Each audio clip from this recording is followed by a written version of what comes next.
Brexit trade talks have piled pressure on Brussels as business figures in the EU warn they need the UK. Prime Minister Boris Johnson reached an agreement with President of the European Commission Ursula von der Leyen last week to extend Brexit trade talks for another month. EU sources said the conversation was not a game changer, but not unhelpful, with both sides showing resolve to find landing zones on the most difficult areas.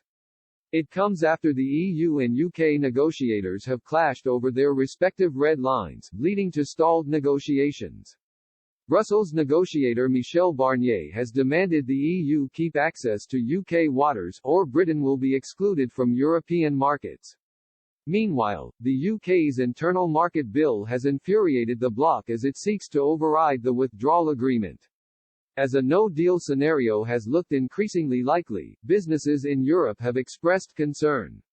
One industry especially worried is the automotive industry, warning it needs a deal in order to remain competitive.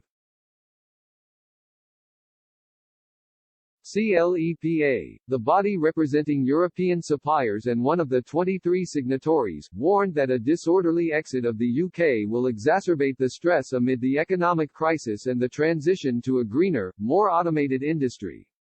Its statement earlier this month read, "The sector needs negotiators to strike a deal." And equally important, the sector needs a deal that maintains the industry's global competitiveness. Figures from the automotive industry also warned that negotiators on both sides must now pull out all the stops to avoid no deal at the end of the transition, which according to new calculations would cost the pan-European automotive sector some £100 billion €109 billion in lost trade over the next 5 years.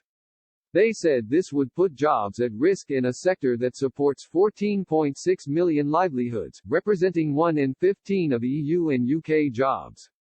New calculations suggest that, for cars and vans alone, a reduction in demand resulting from a 10% World Trade Organization (WTO) tariff could wipe some 3 million units from EU and UK factory output over the next 5 years. This could lead to losses worth £47 billion €51 billion to UK plants and £52 billion €57 billion to those based across the EU. Suppliers would also suffer from these changes. Eric Mark Huitema, ASEA Director General, spoke of his concerns for the European car industry.